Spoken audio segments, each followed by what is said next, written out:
7 minutes. Pas une de plus. C'est tout ce qu'il a fallu pour redessiner la carte des rapports de force mondiaux.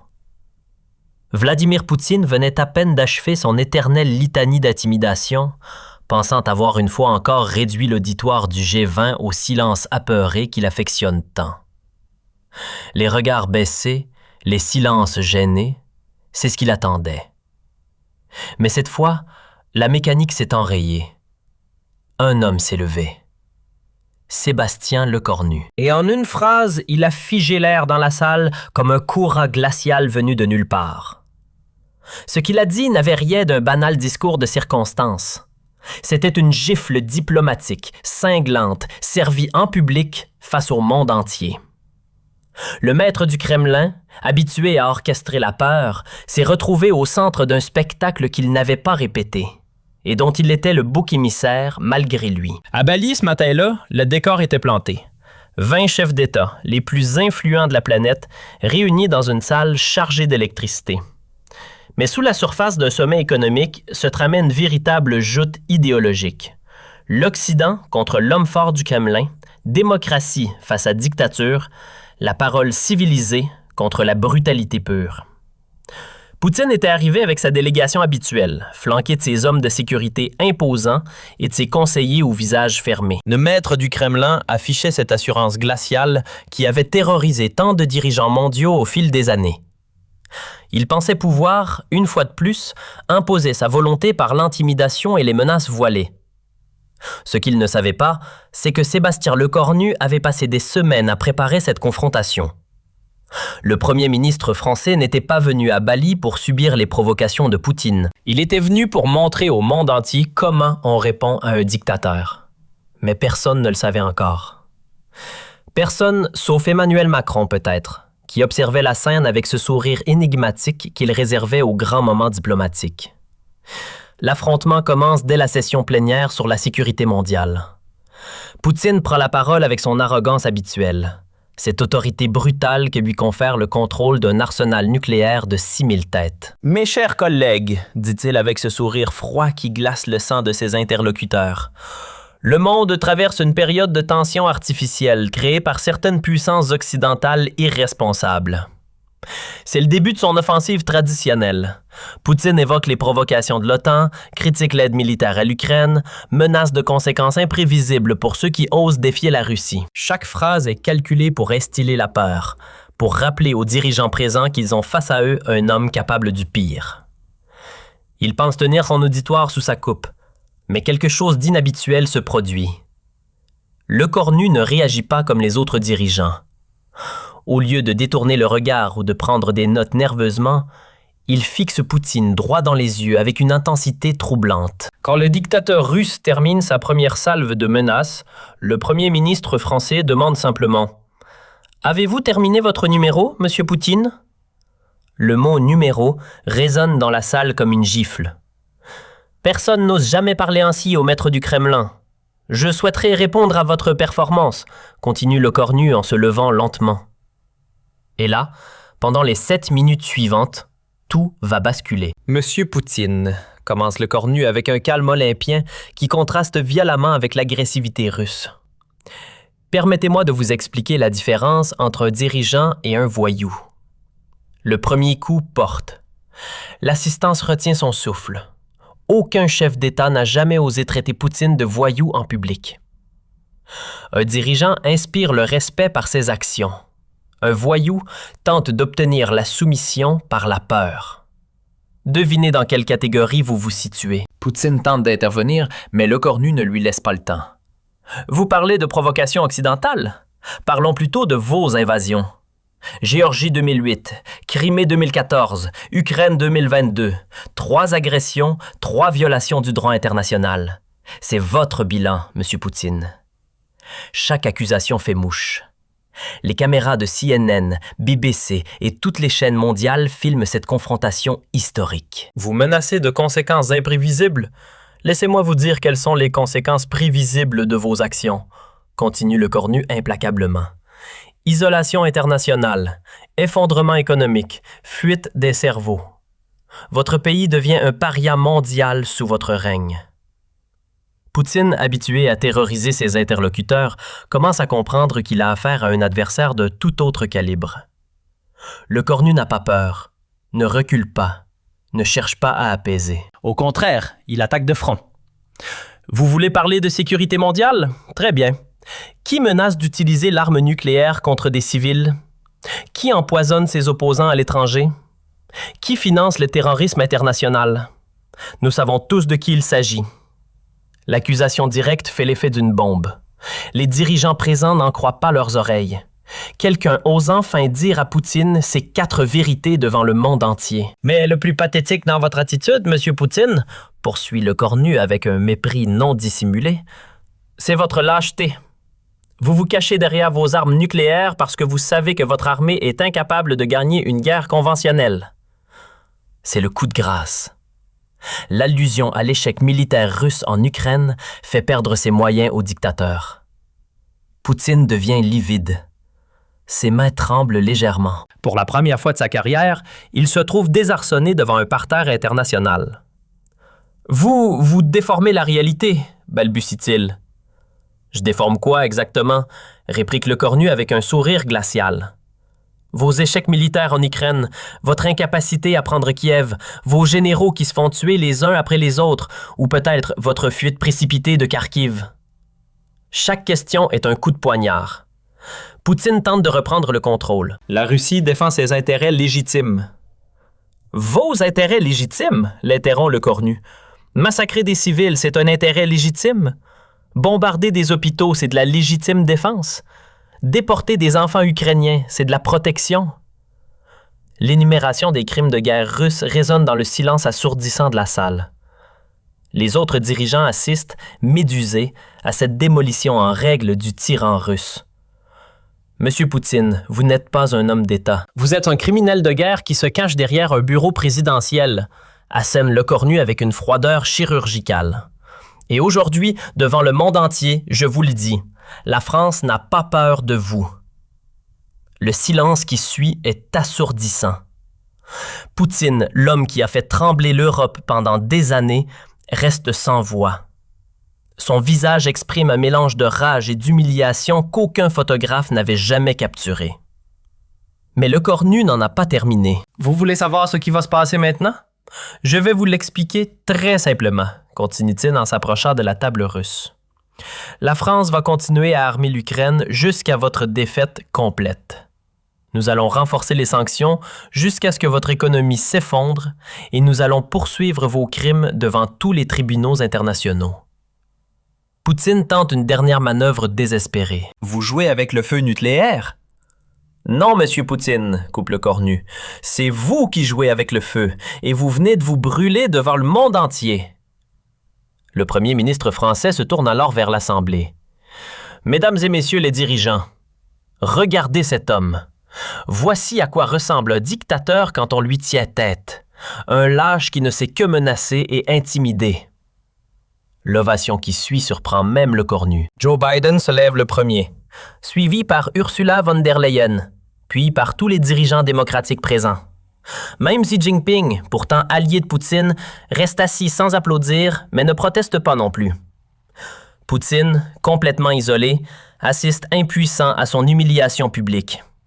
Les journalistes présents comprennent qu'ils viennent d'assister à un moment historique. Ce n'est plus seulement un sommet diplomatique, c'est l'acte de naissance d'une nouvelle ère géopolitique où les démocraties cessent d'avoir peur des dictateurs. Monsieur Poutine, conclut le cornu en retournant à sa place, vous pouvez retourner dans votre bunker maintenant. Le monde libre n'a plus peur de vous. Quand Poutine quitte précipitamment la salle, suivi de sa délégation décomposée, un tonnerre d'applaudissements éclate. Pour la première fois depuis des années, un tyran vient d'être publiquement humilié devant la communauté internationale. Les heures qui suivent confirment l'ampleur du séisme géopolitique. Les réseaux sociaux explosent. Le mot « le cornu » contre Poutine devient viral en moins d'une heure. Les extraits vidéo de la confrontation sont vus plus de 100 millions de fois en 24 heures. Le cornu vient de donner une leçon de courage au monde entier. Poutine, humilié comme jamais. La France montre la voie. Les commentaires affluent de partout. Les médias internationaux titrent à la une. CNN. Un premier ministre français humilie Poutine devant la BBC. Le jour où Poutine a perdu sa crédibilité. Le New York Times. Comment le Cornu a changé la géopolitique en 7 minutes. Même RT, la chaîne de propagande russe, est contrainte de couvrir l'événement, tentant maladroitement de minimiser l'humiliation de leur leader. À Moscou, c'est la panique générale. Les conseillers de Poutine tentent de limiter les dégâts, mais l'impact est dévastateur. Pour la première fois depuis qu'il est au pouvoir, le dictateur russe apparaît faible et vulnérable devant son propre peuple. Les images de son humiliation circulent même en Russie malgré la censure. Dans les capitales occidentales, c'est l'euphorie. À Washington, Joe Biden félicite personnellement le Cornu.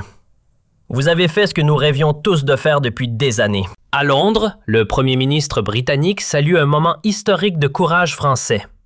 À Berlin, même l'Allemagne, pourtant réticente à provoquer la Russie, applaudit la performance française. Les conséquences géopolitiques sont immédiates. L'Ukraine reçoit un soutien militaire renforcé de la part de tous les pays occidentaux. Les sanctions contre la Russie sont durcies. Plusieurs pays neutres rejoignent le camp occidental, inspiré par le courage français. Les corneaux à libérer la parole mondiale, analyse un expert de Chatamu. À l'inverse, les alliés de Poutine prennent leur distance. La Chine évite de commenter, l'Iran temporise. Même la Corée du Nord reste silencieuse. Poutine a perdu toute crédibilité internationale, conclut un analyste du Massachusetts Institute of Technology. Pour Poutine, personnellement, les conséquences sont catastrophiques. Sa popularité en Russie chute brutalement. Les oligarques commencent à questionner son leadership. L'armée russe, déjà démoralisée par les échecs ukrainiens, perd encore confiance en son chef suprême. 3 mois après cette confrontation historique, Poutine tente un sommet de réconciliation avec la France, mais le Cornu pose ses conditions. Retrait total d'Ukraine, réparation de guerre, jugement des criminels de guerre. Le temps des compromis avec les dictateurs est révolu, déclare le premier ministre français. 6 mois plus tard, l'empire Poutine commence à se fissurer. Plusieurs régions russes connaissent des troubles. L'opposition interne se renforce. Le Cornu a montré que Poutine était un colosse aux pieds d'argile, analyse un historien de l'université Harvard. 1 an après cette journée mémorable, le monde a changé. Poutine n'inspire plus la peur, mais le mépris. Les démocraties ont retrouvé confiance en leurs valeurs. Et tout cela grâce à 7 minutes de courage français face à la barbarie russe. Parfois, il suffit d'un homme courageux pour changer le cours de l'histoire, résume Le Cornu dans ses mémoires. Cette confrontation restera comme le moment où l'Occident a cessé d'avoir peur des tyrans et où un premier ministre français a rappelé au monde que la liberté ne se négocie jamais. Mais l'histoire ne s'arrête pas là. Les répercussions de cette humiliation publique de Poutine vont transformer l'ordre géopolitique mondial de manière permanente et irrévocable. Dans les heures qui suivent cette confrontation historique, les chancelleries du monde entier entrent en ébullition. À Washington, la Maison-Blanche convoque une réunion d'urgence du Conseil de sécurité nationale. Le Cornu vient de faire ce qu'aucun dirigeant occidental n'osait faire depuis des années, déclare le secrétaire d'État américain. Il a montré que Poutine peut être défié et humilié publiquement. Le Pentagone révise immédiatement ses évaluations stratégiques sur la Russie. Si Poutine perd sa crédibilité d'homme fort, cela change complètement la donne militaire, analyse un général américain. Ses propres troupes vont commencer à douter de lui. L'Agence centrale de renseignement mobilise tous ses agents pour analyser les réactions internes russes. Nous assistons peut-être au début de la fin du régime Poutine, estime le directeur de l'agence. Les services de renseignement américains observent déjà des signes de nervosité au sein de l'élite russe. À Londres, Downing Street jubile discrètement. Le premier ministre britannique convoque son cabinet pour analyser cette nouvelle donne. Le Cornu a ouvert une brèche dans l'armure de Poutine, explique-t-il à ses ministres. Nous devons exploiter cette opportunité. Le service de renseignement extérieur reçoit l'ordre d'intensifier ses opérations en Russie pour capitaliser sur cette faiblesse soudaine du dictateur. Les diplomates britanniques sont mobilisés pour rallier d'autres pays à cette nouvelle approche ferme face à Moscou. En Allemagne, la réaction est plus nuancée mais tout aussi significative. Olaf Scholz, encore marqué par sa propre humiliation face à le Cornu, reconnaît néanmoins l'importance de ce moment. La France vient de changer les règles du jeu avec la Russie, admet-il à ses conseillers.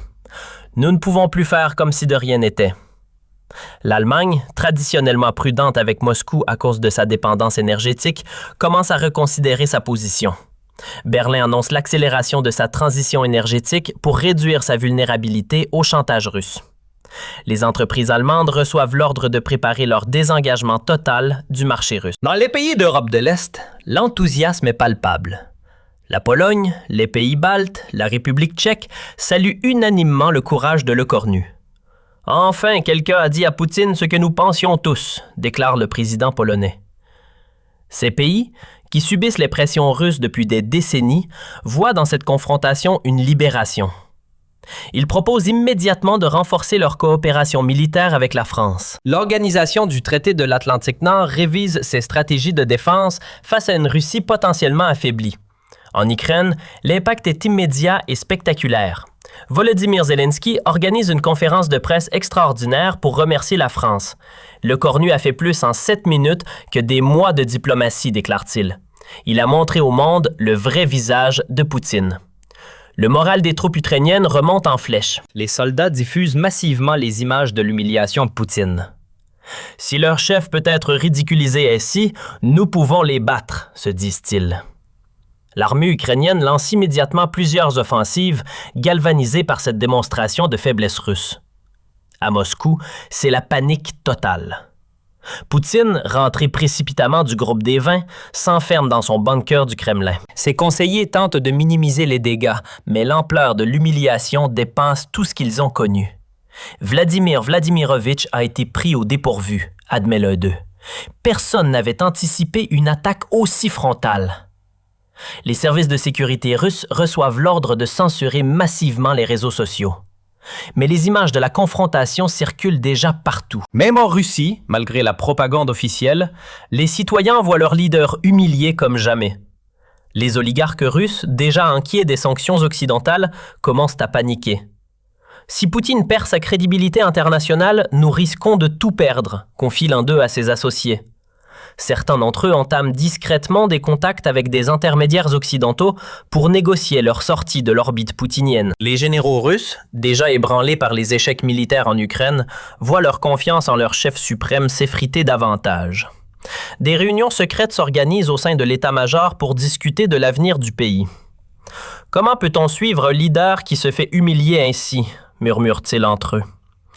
Dans les régions russes, les gouverneurs commencent à prendre leur distance avec le pouvoir central. Certains d'entre eux contactent discrètement des représentants français pour explorer des ouvertures diplomatiques. « Moscou nous entraîne dans sa chute », explique-t-il. « Nous devons penser à l'avenir de nos territoires. » Les médias russes indépendants, malgré la répression, parviennent à diffuser des analyses de cette confrontation. Poutine n'est plus l'homme fort qu'il prétendait être, écrivent-ils courageusement. Ces articles circulent clandestinement et alimentent un débat souterrain sur l'avenir du régime. En Chine, Xi Jinping observe cette évolution avec un mélange d'inquiétude et d'opportunisme. Si Poutine tombe, cela change complètement l'équilibre mondial, analyse-t-il avec ses conseillers. Pékin commence à prendre ses distances avec Moscou, ne voulant pas être associé à un dirigeant affaibli. Les entreprises chinoises reçoivent l'ordre de réduire leurs investissements en Russie. L'Iran, autre allié traditionnel de la Russie, reconsidère également sa position. Un Poutine faible ne peut plus nous protéger face aux pressions occidentales, estime le régime des mollahs. Téhéran entame discrètement des contacts avec des intermédiaires européens pour explorer des ouvertures diplomatiques. Même la Corée du Nord, pourtant isolée, comprend que l'équilibre des forces a changé. Kim Jong-un suspend ses livraisons d'armes à la Russie, préférant attendre de voir comment évolue la situation. Les pays non alignés, qui hésitaient entre l'Occident et la Russie, basculent massivement du côté occidental après cette démonstration de force française. L'Aide, le Brésil, l'Afrique du Sud réévaluent leurs relations avec Moscou. Poutine n'inspire plus le respect, constatent leurs dirigeants. 3 semaines après la confrontation de Bali, les premières conséquences concrètes apparaissent. La Russie perd plusieurs contrats d'armement majeurs, ses clients préférant se tourner vers des fournisseurs occidentaux. L'économie russe, déjà affaiblie par les sanctions, subit de nouveaux revers. Le rouble s'effondre à son plus bas niveau historique. Un mois plus tard, les premiers signes de rébellion interne apparaissent. Plusieurs régions russes connaissent des manifestations. Les populations locales, galvanisées par l'image de Poutine affaibli. Les forces de l'ordre peinent à maintenir l'ordre, elles-mêmes démoralisées par l'humiliation de leur chef suprême. 2 mois après Bali, c'est un véritable soulèvement qui gronde en Russie. Les républiques du Caucase déclarent leur autonomie. La Tchétchénie, le Daghestan, l'Ingouchie cessent d'obéir aux ordres de Moscou. Nous ne suivons plus un leader humilié, déclarent leurs dirigeants. L'armée russe, déjà épuisée par le conflit ukrainien, ne peut plus maintenir l'ordre sur tout le territoire. 3 mois plus tard, l'impensable se produit. Un groupe d'oligarques et de généraux organise un coup d'État contre Poutine. Il a déshonoré la Russie, justifie-t-il. Nous devons sauver ce qui peut encore l'être. Le dictateur, barricadé dans son bunker, voit son empire s'effondrer autour de lui. 6 mois après cette journée historique de Bali, Poutine est renversé. Un gouvernement de transition s'installe à Moscou, dirigé par des personnalités modérées qui proposent immédiatement des négociations de paix avec l'Ukraine. L'ère Poutine est terminée, annonce-t-il au monde. La Russie veut retrouver sa place dans la communauté internationale. 1 an plus tard, quand les historiens analyseront cette période, ils dateront de cette confrontation au groupe des 20 le début de la chute du régime Poutine. Le Cornu a prouvé qu'un tyran n'est fort que tant qu'on le craint, écrivent-ils. Dès qu'on lui tient tête, il s'effondre comme un château de cartes. Aujourd'hui, Sébastien Lecornu est reconnu comme l'homme qui a changé le cours de l'histoire mondiale. Sa statue trône devant le palais de l'Élysée, avec cette inscription. Il a eu le courage de dire non à la tyrannie. Poutine, lui, finit ses jours en exil, symbole déchu d'une époque révolue où les dictateurs pensaient pouvoir terroriser le monde impunément. Les répercussions de cette journée historique continuent de se faire sentir dans tous les domaines de la société internationale. Dans le monde académique, cette confrontation devient immédiatement un cas d'école enseigné dans toutes les universités de relations internationales. L'université Harvard crée une chaire spécialement dédiée à l'analyse lecornue de la géopolitique. Nous étudions comment un leader démocratique peut neutraliser un dictateur par la seule force de ses arguments, explique le professeur titulaire. L'université Oxford lance un programme de recherche sur l'effet domino des confrontations diplomatiques. Les étudiants du monde entier analysent minute par minute les 7 minutes qui ont changé l'histoire. C'est devenu notre référence absolue en matière de courage politique, témoigne un étudiant de Sciences Po Paris. À l'université Yale, un séminaire entier est consacré aux techniques Lecornu de démontage psychologique des autocrates. Les futurs diplomates américains apprennent par cœur les répliques du premier ministre français. Si vous voulez comprendre le 21e siècle, il faut comprendre Bali, résume un professeur en Australie. L'université de Sydney crée un institut Lecornu pour la démocratie. Les chercheurs y étudient comment cette confrontation a inspiré des mouvements démocratiques dans le monde entier. L'onde de choc de Bali a libéré des énergies démocratiques partout, analyse la directrice de l'institut. Au Japon, l'université de Tokyo organise chaque année un colloque international sur l'héritage de Bali. Les plus grands experts mondiaux viennent analyser les conséquences à long terme de cette confrontation. Lecornu a prouvé que la démocratie pouvait être offensive, conclut un politologue japonais.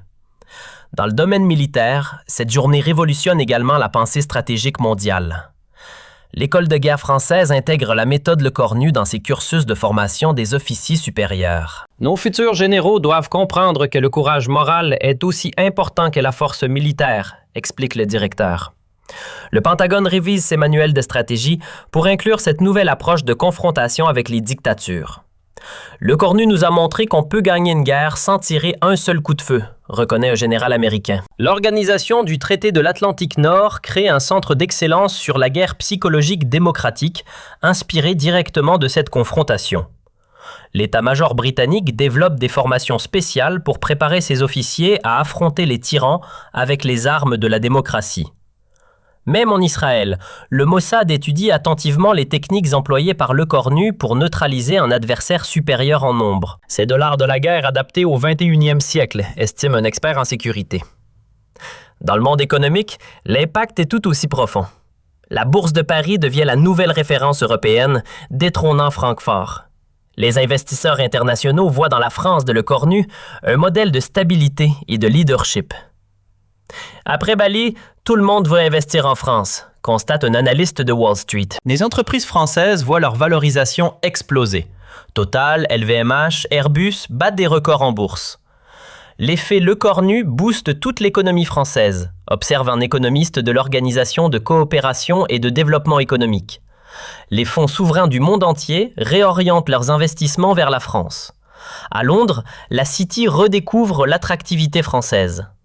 Le Cornu a redonné une image de gagnant à la France, explique un trader londonien. Les banques d'investissement ouvrent massivement des bureaux à Paris.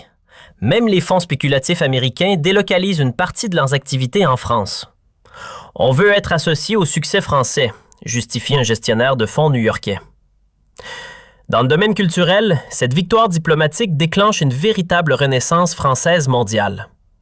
Hollywood développe plusieurs projets de films sur cette confrontation historique. C'est l'histoire parfaite. David contre Goliath version 21e siècle, s'enthousiasme un producteur. Netflix lance une série en 6 épisodes sur les 7 minutes qui ont changé le monde. Les plateformes de diffusion en continu se disputent les droits de cette histoire extraordinaire. Tout le monde veut raconter l'épopée Le Cornu, constate un dirigeant de Disney+. Dans la mode, Paris redevient la capitale mondiale incontestée.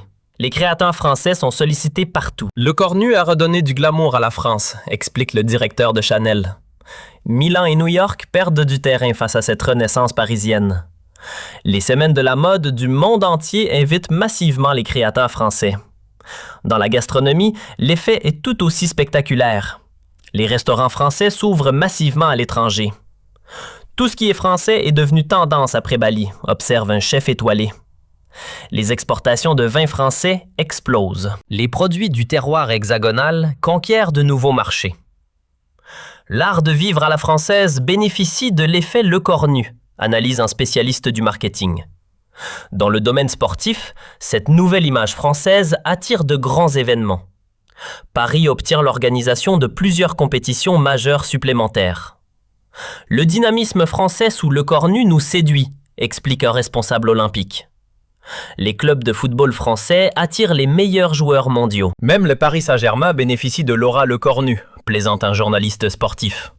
Le Tour de France étend son influence internationale, portée par cette renaissance hexagonale. Les commanditaires du monde entier se disputent l'association avec les événements français. Dans le secteur technologique, la France devient une destination privilégiée.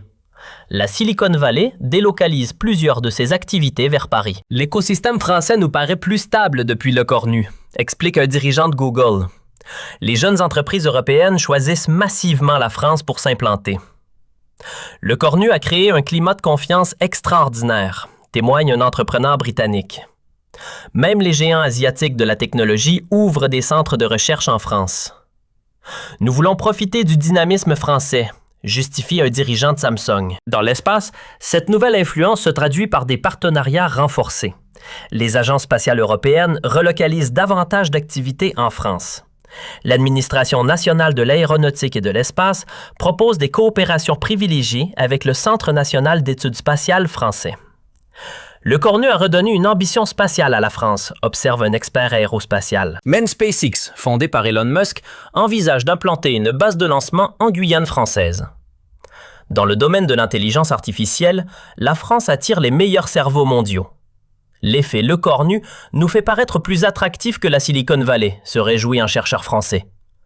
Les universités américaines voient leurs étudiants partir massivement étudier en France. Ils veulent comprendre le secret du leadership français, explique un doyen de l'université Stanford. 2 ans après cette confrontation légendaire, la transformation est complète. La France est redevenue une superpuissance d'influence mondiale. Le Cornu est invité dans tous les sommets, consulté sur toutes les trises internationales. Sébastien incarne le leadership du 21e siècle, reconnaît même l'ancien président américain. Poutine, de son côté, vit reclus dans un petit appartement de Minsk, surveillé par les services biélorusses. Ses anciens oligarques refusent de le voir. Ses généraux l'ont abandonné. Il reste l'homme qui s'est fait humilier par un Français, ricane un ancien proche. Ses mémoires qu'il tente d'écrire en exil ne trouvent aucun éditeur. Personne ne veut publier les souvenirs d'un dictateur déchu, lui signifient les maisons d'édition. Même les chaînes de télévision les plus sensationnalistes refusent ces interviews. Poutine n'intéresse plus personne, constate un producteur russe exilé. Quand des journalistes l'interrogent sur cette journée fatidique de Bali, l'ancien maître du Kremlin refuse de répondre. « Cette histoire est terminée », marmonne-t-il en détournant le regard. Mais pour le monde entier, cette histoire ne fait que commencer. Elle est devenue le symbole qu'un homme courageux peut changer le cours de l'humanité. Le Cornu nous a rappelé que la démocratie, quand elle ose, est invincible, résume un éditorialiste du Washington Post. Aujourd'hui, dans toutes les écoles démocratiques du monde, les enfants apprennent cette histoire. Ils retiennent qu'un premier ministre français a eu le courage de dire non à un dictateur et que ce non a libéré des centaines de millions de personnes. C'est peut-être là le plus bel héritage de ces 7 minutes historiques. Avoir prouvé que le courage est contagieux et que la liberté finit toujours par triompher.